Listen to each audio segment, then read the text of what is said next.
साथियों, आप लोगों के साथ गजकेसी बायो क्लासेस में। और आज हम क्या पढ़ते हैं? उत्परिवर्तन। कक्षा 12 की जीव विज्ञान कक्षा 12 की जो पार्ट नंबर लेसन नंबर 5 में 5.7 नंबर आप देखेंगे। उत्परिवर्तन दिया हुआ है, म्यूटेशन दिया हुआ है। म्यूटेशन के बारे में आज हम पढ़ेंगे। इसकी परिभाषा देखिए। उत्परिवर्तन या म्यूटेशन वह क्रिया है जो डीएनए अनुक्रम में बदलाव ला देती है। मतलब डीएनए का जो अनुक्रम होता है AGCT इस तरह का जो डीएनए का जो अनुक्रम होता है उसमें कोई ना कोई बदलाव यहाँ से कोई गायब कर दे, कुछ दूसरा जोड़ दे, कोई एक्स्ट्रा कुछ आ जाए, इस प्रकार जो बदलाव ला देती है उसे हम कहते हैं उत्परिवर्तन। उत्परिवर्तन वह क्रिया है जो डीएनए अनुक्रम में बदलाव ला देती है। इसके परिणाम स्वरूप जीव के जीनोटाइप और फिनोटाइप में परिवर्तन आ जाते हैं। तो अगर इसमें बदलाव आ जाएगा तो क्या होगा कि इसकी जीनोटाइप में या फिनोटाइप में परिवर्तन आ जाएगा, बदलाव आ जाएगा। जीनोटाइप में अर्थात जीन उसमें चेंज हो जाएंगे क्योंकि उसमें कुछ ना ACT कुछ एक्स्ट्रा जुड़ गया है। और फिनोटाइप में अंतर हो जाएगा, उसके शरीर सारे संरचना में कुछ अंतर आ जाएगा। तो जीनोटाइप और फिनोटाइप इन दोनों में अंतर आ जाता है। किसके कारण? DNA अनुक्रम में बदलाव के कारण आ जाता है। और इस क्रिया को हम कहते हैं उत्परिवर्तन क्रिया की हम कहते हैं। पुनर्योजन के अतिरिक्त उत्परिवर्तन एक दूसरी क्रिया है जो डीएनए में विविधता लाती है। पुनर्योजन से तो डीएनए में विविधता आती ही आती है।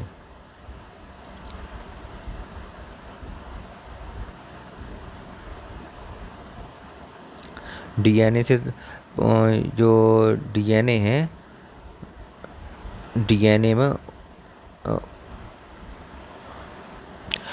पुनर्योजन की क्रिया से तो केवल विविधता आती ही आती है, क्योंकि पुनर्योजन का मतलब ही होता है पुनः योजन। मतलब एक अलग हो जाए, अलग होकर फिर दोबारा से योजन हो उसमें।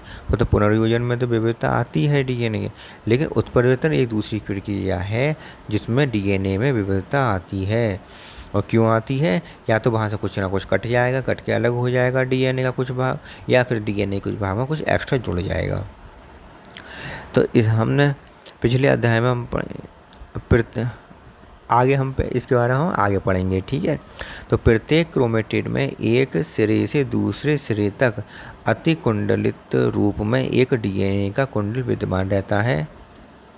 इसलिए डीएनए खंड, सही है, एक सिरे से दूसरे सिरे तक बहुत ही ज़्यादा कुंडलित डीएनए पाया जाता है। इसलिए डीएनए खंड की कमी हट जाना, डीएनए खंड की कमी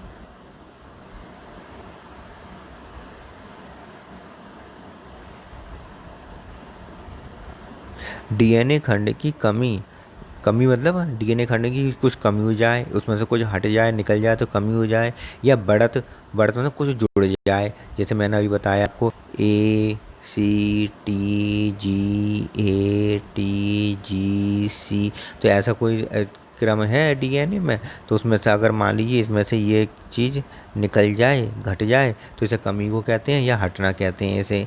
अगर इसमें कुछ C आकर जुड़ जाए तो इसे बढ़त कहते हैं या जुड़ना कहते हैं या द्विगुणन कहते हैं।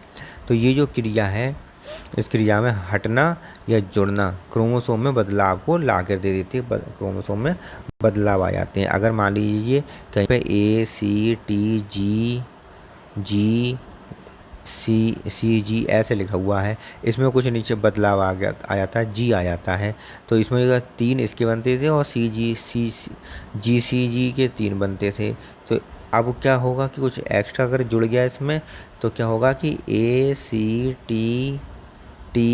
जुड़ गया मान लीजिए, तो GCG ये हो जाएगा। अब इसमें जो 3 बनेंगे ये बनेंगे और तीसरा जो बनेगा दूसरा ये बनेगा। तो इसका कुछ अलग अमीनो एसिड बनता होगा, इसका कुछ अलग अमीनो एसिड बनेगा। और जबकि पहले CGC का बनता था, अब TGC का बनेगा। तो इसमें का चेंज आ गया, बदलाव आ गया। तो इसमें बदलाव आ जाते हैं। इस प्रकार क्या होता है, क्रोमोसोम के रूपांतरण में क्रोमोसोम में बदलाव ला देता है, क्योंकि जीन गुणसूत्रों में क्रोमोसोम में स्थित मानी जाती है। जीन कहाँ होती है? गुणसूत्रों के अंदर होती है, इसके अंदर पाई जाती है। इसलिए गुणसूत्रों के रूपांतर गुणसूत्रों के रूपांतर असामान्यताओं विपथन को जन्म देती हैं। कोई जीन कहाँ होती हैं? क्रोमोसोम के अंदर होती हैं, इसलिए क्रोमोसोम के रूपांतरण असमानता विपथनों को कौन जन्म देता है? जीन देते हैं। ऐसे क्रोमोसोमीय विपथन कैंसर कोशिकाओं में सामान्यतः देखे गए हैं। कैंसर कोशिकाओं में इसी प्रकार का विपथन होता है, क्रोमोसोमीय विपथन पाया जाता है। किसके अंदर? कैंसर कोशिकाओं में इसी प्रकार का। इसके अतिरिक्त देखिए क्या लिखा है यहाँ पर कि डीएनए के एकल क्षार युग्म बेस पेयर, एकल क्षार युग्म मतलब जो बेस पेयर की बात चल रही है यहाँ पर, बेस पेयर के परिवर्तन भी उत्परिवर्तन को जन्म देते हैं। अगर बेस पेयर, एकल बेस पेयर क्षार युग्म में भी परिवर्तन हो रहा है तब भी उत्परिवर्तन को वहाँ होगा। इसे बिंदु उत्परिवर्तन या पॉइंट म्यूटेशन कहते हैं। तो याद रखिए, पेपर में भी आता है एक नंबर में, पॉइंट म्यूटेशन या बिंदु म्यूटेशन किसे कहते हैं? तो किसे कहेंगे? इसे डीएनए के एकल क्षार युग्म के परिवर्तन को हम बिंदु परिवर्तन या पॉइंट म्यूटेशन कहते हैं। एकल क्षार, केवल एक अकेला एक क्षार के, मतलब मैंने टी बताया ना, टी आ जाता है या टी निकल जाता है, तो इसमें जो एक क्षार के क्षार युग्म का निकलना या उसमें से आना क्या कहलाता है? बिंदु उत्परिवर्तन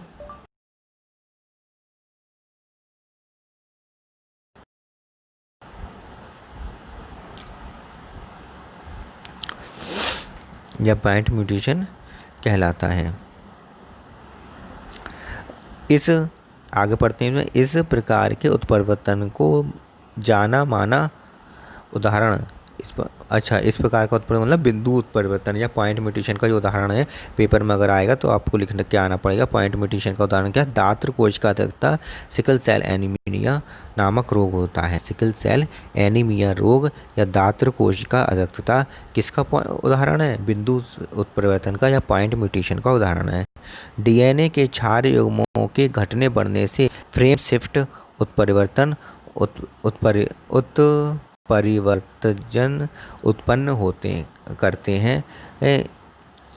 अब मैंने अभी बताया था ना कि ए सी टी जी सी जी ये है, तो इसमें अगर एक टी आ गया तो इसमें फ्रेम शिफ्ट कैसे होगा? इसका फ्रेम ये था, इसका फ्रेम ये वाला था, और फिर जैसे टी आया तो ए सी टी और टी जी सी और जी, तो ये वाला फ्रेम आ गया। तो अब ये फ्रेम चेंज हो गया, तो फ्रेम में शिफ्ट हो गया। पहले फ्रेम यहाँ वाला था, अब फ्रेम ये सब एक खाना पहले आ गया, जी हट गया यहाँ से, तो फ्रेम शिफ्ट हो गया। इसे कहते हैं फ्रेम शिफ्ट। डीएनए के क्षार युग्मों के घटने बढ़ने से फ्रेम शिफ्ट उत्परिवर्तन उत्पन्न होते हैं।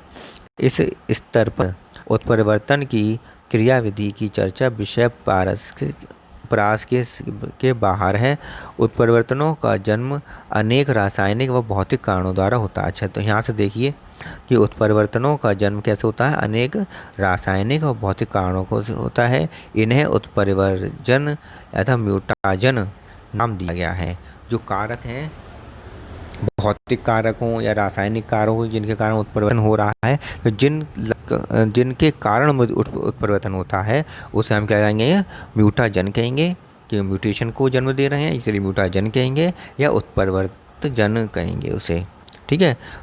जैसे कि परावैंगनी किरणें, परावैंगनी विकिरण जीवों में उत्परिवर्तन पैदा कर देती हैं, ये उत्परिवर्तन जन ही है। तो परावैंगनी किरणों को हम क्या कहते हैं? उत्परिवर्तन कहते हैं, या फिर उत्परिवर्तजन कहते हैं, या फिर म्यूटाजन कहते हैं, क्योंकि ये कोई ना कोई फ्रेम शिफ्ट कर देती हैं या फिर पॉइंट म्यूटेशन कर देती हैं, जिसके कारण कोई ना कोई रोग उत्पन्न हो जाता है।